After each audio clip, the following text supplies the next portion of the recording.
All right, guys, I'm just wrapping up exactly what Dana said in his live, basically in a speed run here, right? So, first up, guys, Islam Makhachev vacates the belt after JDM beat Bilal Muhammad. By the way, what a performance to JDM. Shout out the guy.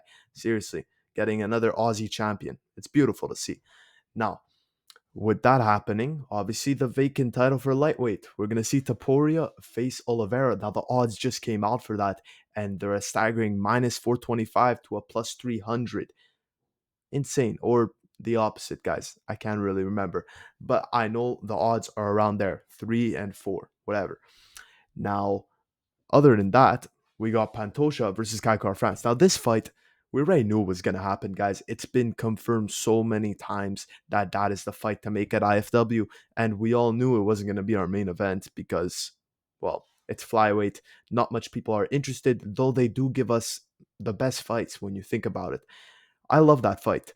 It challenges Pantoja's chin, and it just shows it's going to show us how good Pantoja is at using his strategies to win. Because Kaikar France is a big puncher. He's just going to basically outpoint the puncher, and I believe he'll probably submit him. He will. Pantoja has one of the best jiu-jitsu games right now in the UFC, I believe. I know many people probably disagree with that, but I just don't know, guys. Him being ranked number 10 in the pound per pound rankings is absurd. That guy right now, for what he's done in his division, he's practically lapped it. Yeah, he should be top 10. Top 10, no doubt. Now, other than that, guys, for UFC 319, Hamzat Chimaev versus DDP for the middleweight title. Guys, I'm gassed for that fight because Dricus kind of has a chance here.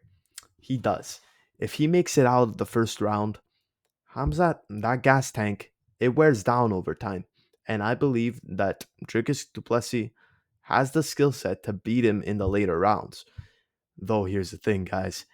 We've watched a lot of footage on DDP. There's a lot of footage on him in the UFC now. When he lost to Derek Brunson, when he beat Derek Brunson, he got taken down by Derek Brunson. Guys, that's not a good look. That's not a good look at all. Especially that Derek Brunson was at the end of his career. Actually, I think that was his last fight of his career. And he was able to land a takedown, control DDP on the ground for a bit until obviously DDP finished him. But that's also because it was a horrible Derek Brunson and he was still able to take him down. Now, I am aware of Drix du Plessis making improvements over time. He obviously beat 5 guys of a BJJ team from Gracie Jiu Jitsu. That's very impressive.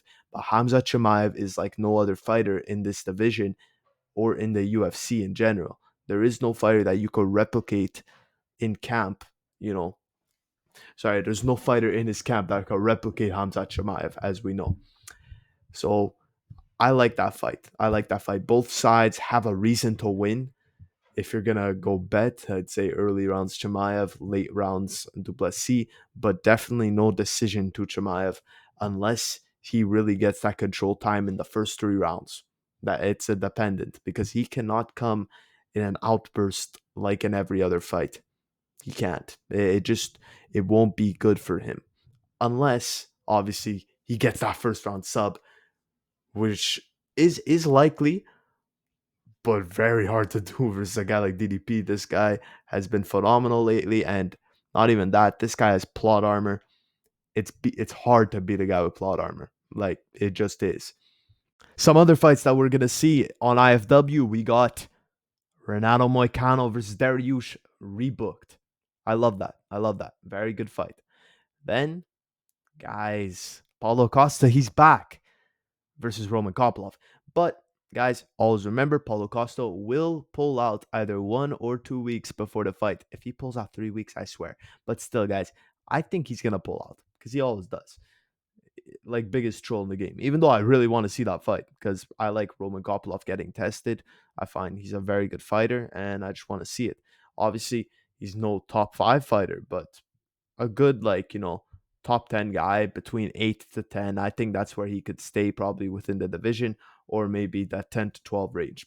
I'll never see him break through that, but other than that, guys, good fight. Then Derek Lewis is back. He's making his return in Nashville versus Taliesin Texera. Taliesin Texera is basically like an athletic Derek Lewis. By that I mean he has power, he knows how to manage his distance, and he has all kinds of first round finishes. I think all his fights are by first round finish. And I'm gonna take the younger guy in this fight. Though Taliesin, we haven't seen his chin get tested yet in the UFC, and he is facing the hardest hitter in his division in Derek Lewis, I believe.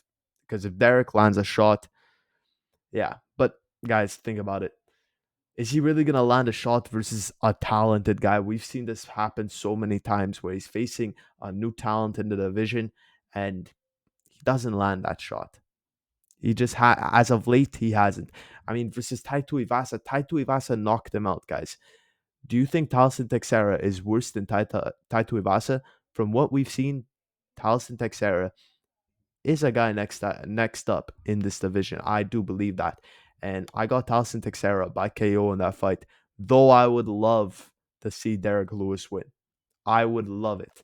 But judging just from even a betting perspective for other people, I Taliesin Texera just he's valuable there. He's valuable.